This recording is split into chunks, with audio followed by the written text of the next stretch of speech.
Hi, Fems. I am Violet Daniela, the founder and CEO of Femcity, and we're doing a special series in the month of May. We're going to be discussing mental health awareness, and I've asked a couple of our global members that are experts in this field to join us. This lady right here, I absolutely adore and love. I got a chance to hang out with her at our Femcity Global Retreat last year, and she's just as amazing as she is right here on our video. She's just really one of the most beautiful blessings and lights in this world. She's an author, speaker, and parent coach. Nicole Woodcox Bolden is a licensed clinical social worker, and she has over 15 years of experience supporting parents in raising healthy children without losing themselves in the process. With the mission to assist mothers in managing postpartum depression and anxiety, Nicole's journal entitled Mama's Mind Matters helps women slow down for a couple minutes a day to have an intentional pause to think about themselves. She's a speaker on national stages. She generally talks about postpartum mental health and managing anxiety and stress. So I'm so excited that you're here. And thank you so much, Nicole, for taking the time out of your busy day to just grace us, not only with your presence, but you're also with your expertise and your knowledge when it comes to mental health. Yes, I'm so happy to be here. I love talking about this because I want to make it normal. I want to take away the stigma, and I like to say I'm the people's cheerleader. And so I just want to be there and let people know that they're not alone, and just like we can get through this just one day at a time. We got this. Yeah, I love that. And so when we were in the green room preparing, Nicole and I, she said something, and I should have written it down, Nicole, because I already forgot the way you said it. It was so beautiful and eloquent. But she asked how I was doing, and then she stopped and she said, I care about how you're feeling. I think that's how you phrased it. And I thought that was so beautiful. Imagine if we all took the time to ask people like how they really were, and then added that little dose of love to the end of that. I think it would just be just so magical. So let's go ahead and get started because I know we have limited time today with you. But I want to talk about or ask your opinion when it comes to anxiety, because I know a lot of humans had already been suffering with anxiety, myself included, by the way. I can't be in crowds. I have severe anxiety when it comes to crowds. I get hives all over. And I know that during the pandemic, and then as we heal from the pandemic, so many more humans are experiencing levels of anxiety, whether it's getting socially reacclimated, holding the space for other humans, looking at people on the eyeballs. I mean, there's just so many different ways that we're needing to kind of kind of reconnected to community. So I think anxiety is definitely on the rise. What are some ways that we can work on our anxiety and lessen its impact on our daily living? Yeah. So the first thing to remember is in the time where we were, staying at home more, trying to social distance, it was hard, but it was also a blessing in disguise because it allowed most people to take off their social mask that they Mm, were wearing. We had to put on physical masks, but people took off their social mask. I love And that. now that we're back to meeting in bigger groups, we're in our minds are in a battle of like, do I have to put that social mask back on? Do I want to put that social mask back on? Will I be accepted without the social mask? Because for so many years it was safe for us. It was safer for us to show up with that social mask. And so now that we're in this time of questioning it, our mind doesn't feel completely safe, therefore anxiety goes up. Mm, And so we have to really give our brain more evidence that it's safe to be our full self without that social mask. And that takes practice and patience. And most of us don't want that, especially if we're of a certain age. It's like, I've lived life for so many years. I should know this by now. What the heck is going on? But you didn't live through a social pandemic before. So you have to give yourself the same grace you would a young person becoming a teenager, yeah. and Yeah. that takes a lot of patience and self compassion. And the social mask is you're saying the social mask is our way of showing up in this perfect kind of filter where everything that we share. How are you doing? I'm fine. Everything's great. I'm fantastic. Like, how are the kids? Oh, the kids are great. They're fantastic. Like, is that what you're talking about when you say social Yes. mask? Okay. Yes. And even just being a person of color in the workplace, a lot of times You had a certain tone of voice, you wore your hair in a certain way, you didn't share certain things. But now people are tired of that, Yeah. because when you're at home, you didn't have to put your picture up or whatever. You could say what you want to say, you could show up how you want to show up. And so you were able to take that off. But Yeah. now you got to put it back on, and we don't want to. Right.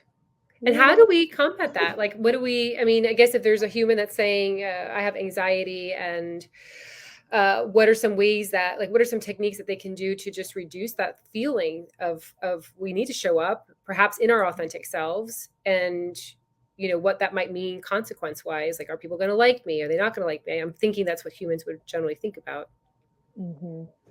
Well, we're going to do it step by step because we don't want to overwhelm the system too much. So, first, we really have to work our mind, our mental muscle, just like we work our physical muscles. And this could be simple as, taking and I always talk about the intentional pauses every 3 hours. But with this intentional pause, it's going to be taking a cup of water and actually taking the sip and feeling how it's going through your body for 1 whole minute, and just being super intentional about that. Or even putting your hands together to the point where you can feel the ridges in your fingertips. Mm, Or if you're in conversation, is looking at that person and just like really paying attention to, like, oh, that's a cute blouse. Or if you don't want to look at the person, looking at the surroundings, like, oh, that's a good window treatments there, or the paint on the wall. Just really slowing your brain down to say yeah. it's safe to be here. It's safe to be in this moment. So often we are so much planning ahead, and what do I need to say? What do I need to do this? That we're not giving our brain evidence that it's safe to be in this moment. Mm, So the I love more that that so we could much. build that safety, Yeah. eventually it's going to roll over to it's safe to be me. Mm. Yeah, it's getting grounded, like just recognizing where you are at that moment, recognizing, like when you're saying like the touch or even feeling it, like just being so intentional with that moment and being present, that that's where your Hmm. focus goes into. Yep. I definitely needed this today in my life. So, all right. So my next question for you is: we just celebrated Mother's Day, which I'm thinking about changing the name to Maternal Energy Day, because I have so many mother figures in my life, and I know so many women that are mothers to others that they didn't Mhm. birth physically. So, Maternal Energy Day. What advice do you have for women who are in the space of sharing that maternal energy, which can be exhausting? Mhm. Maternal energy are those that are mothers when it comes to their stress and the pressure to have everything balanced.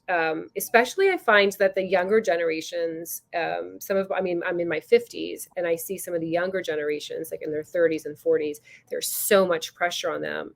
I think it's because their group, their generation applies so much pressure. The baby showers, the weddings, I mean, everything is so much these days that I honestly, I give them so much love. I'm like, oh, wow, it's just so much.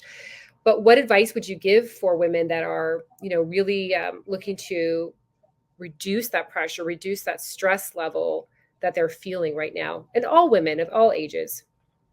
Yeah. So a couple things with that is, one, be super mindful what season you're in.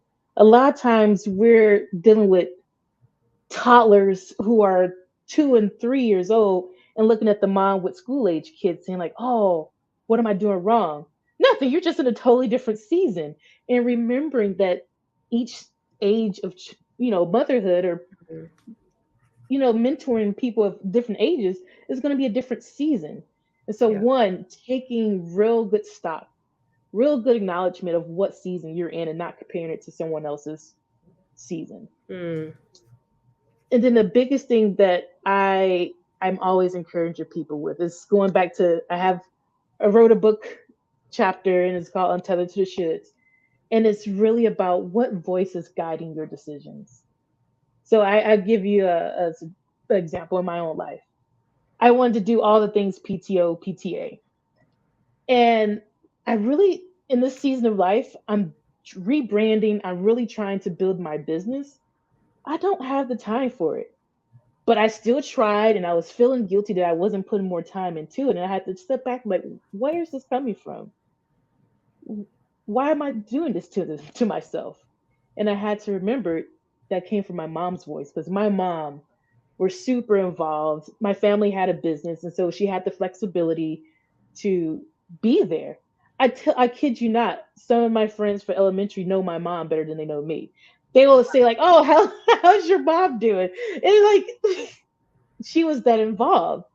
And so that's my frame of reference that I'm coming from. So if I'm not involved at that same level, I'm feeling kind of guilty. I'm beating myself up like, why aren't you doing this? You're not doing the right thing for your kids. And I had to I always have to pull myself back. It's like, you're in a different season than your mom. You're Yeah. still taking care of your kids. What works for you and your family right now? I'm an only child. My mom had one kid to focus on. I have two. That right there is a big difference. And Yeah. so I always have to just pull myself back. Whose voice is guiding this decision right now? Hmm. And if it's your voice, go with it. If it's someone else's voice, really just like, it's appropriate for my life right now. And then keep going. Yeah. And I find even like sometimes I have a voice that is my own voice, but I have to go ask myself like, is this a voice that's actually supporting my greater good? Because sometimes that voice will be like the one that makes you spiral and like punish yourself that you're not a good enough mom, or you're not doing enough, you're not serving enough, whatever it is. And so I find myself like, okay, distinguishing between like whose voice is it, and then if it is mine, I'm like, ooh, like let me just dive in a little bit deeper and like kind of understand like what's happening here and why I'm allowing those thoughts to happen, and is it supporting my greater good? Because if it's not, then it has no business being in my brain and kind of working through that block or that message or that narrative that I have.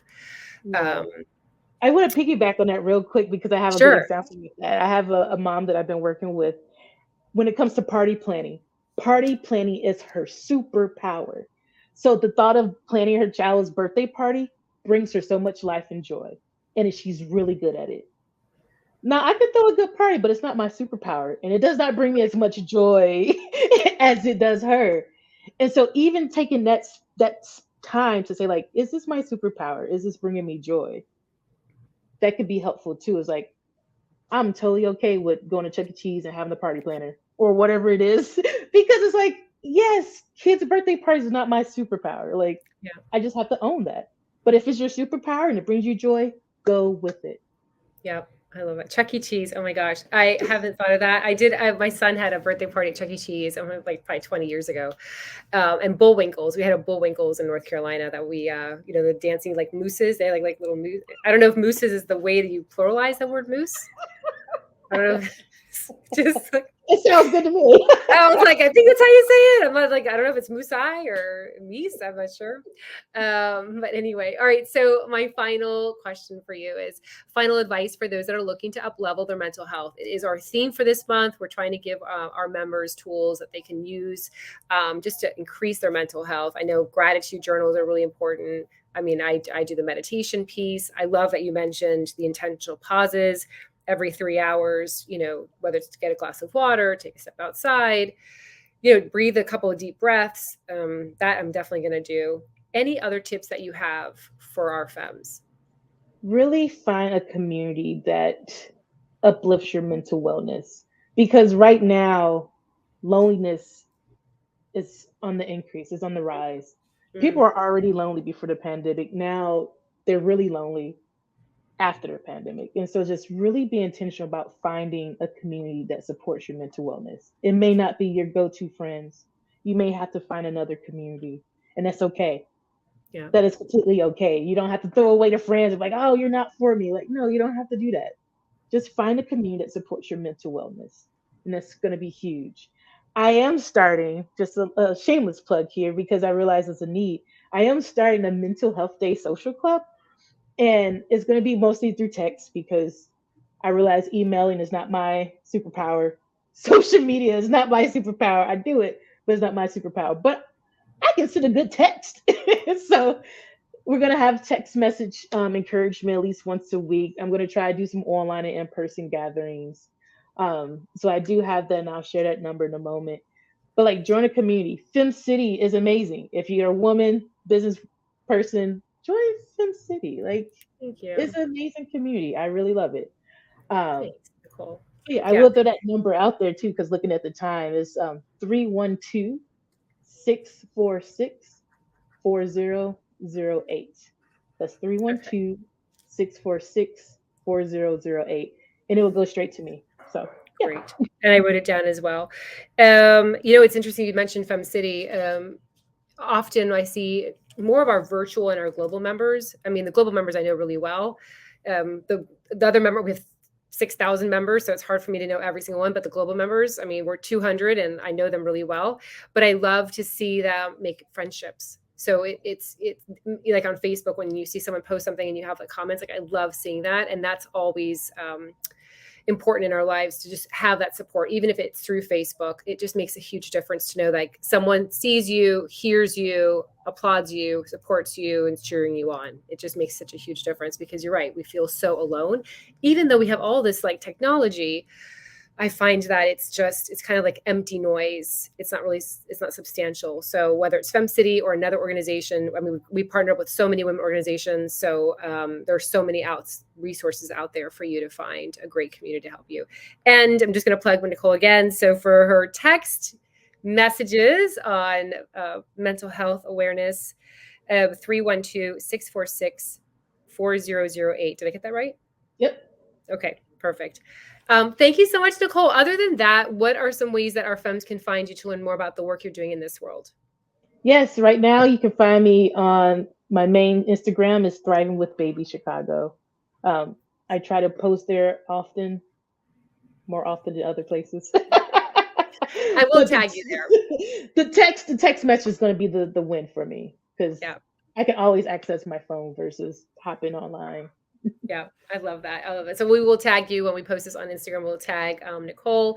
Nicole, thanks again for taking the time out of your busy day to share with us such great wisdom. And I wish I could give you a hug. She's also an amazing hugger. So if you get the opportunity, if you're in Femcity Chicago, because she's a Femcity Chicago, she's a global member, but also Femcity Chicago, make sure that you get a chance to hug her because her energy is just really amazing in real life. Michelle, thank you so much. Mwah. Bye, Nicole. Bye.